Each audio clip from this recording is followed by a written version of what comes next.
안녕하세요 여러분, 크리아낭 차비입니다.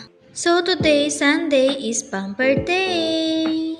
Ayan, so naisip ko na i-treat yung sarili ko after ng two stressful weeks, ano. So, meron ako ngayong appointment sa may Beshi Salon. Wow! Matatagpuan yun, no, sa Bayumbong. So, Bayumbong Nueva Vizcaya.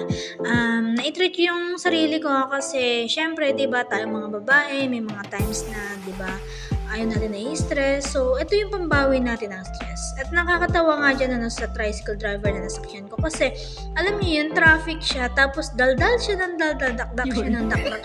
Nagre-reklamo siya, yan, traffic ka naman, ganito, ganyan. Ano? Kaya daw po kasi na traffic kasi merong procession po dyan ng, sa Catholic po ata yun, kung di po ako nagkakamali. No?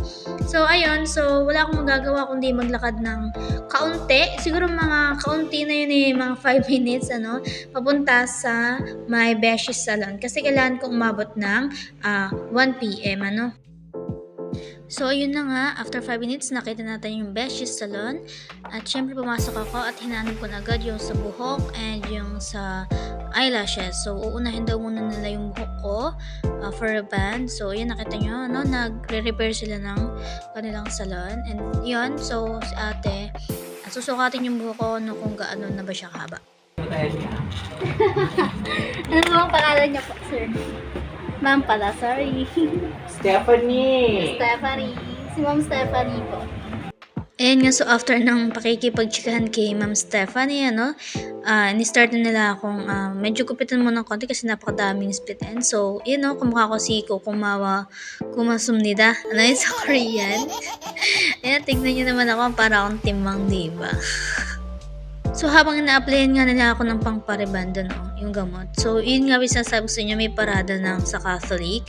Sobrang haba niya ng procession na yun, ano. So, umabot ng 1 hour. Ayan, so, nakita nyo naman. Diba? Diba? Last stress yan, girl. Ayan, nakita ko yung hair ko, ano. Talagang, ang hirap, ano, na, mahirap tapos tiis ganda pero okay lang, nakaka-enjoy naman, ano, nakaka-enjoy at nakakatawa na kasi syempre matagal-tagal ko na rin na hindi na-treat yung sarili ko. So sa part na to, pinapasadahan na siya ng plancha, no? And syempre nagutom ako, so yun, kailangan natin ng milk tea.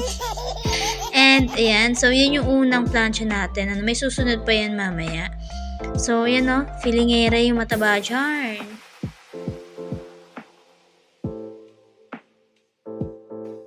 Filingera yarn. So, after natin maraban, ayan ay meron tayong may pa-Brazilian tayo kasi dry yung hair natin. Excited na ako sa kalalabasan. After nun ay eyelash naman mamaya. Sa mga girls, hindi masama na i-treat natin yung sarili natin kasi minsan deserve naman natin na, diba, ipamper din yung sarili natin para maging maganda, nadagdagan yung confidence natin. So, ayan, after 2 weeks stressful week, yun na matulay, may pagkaparaban, plus Brazilian. Dito ako sa Beshi Salon. Look, diba? Ang social.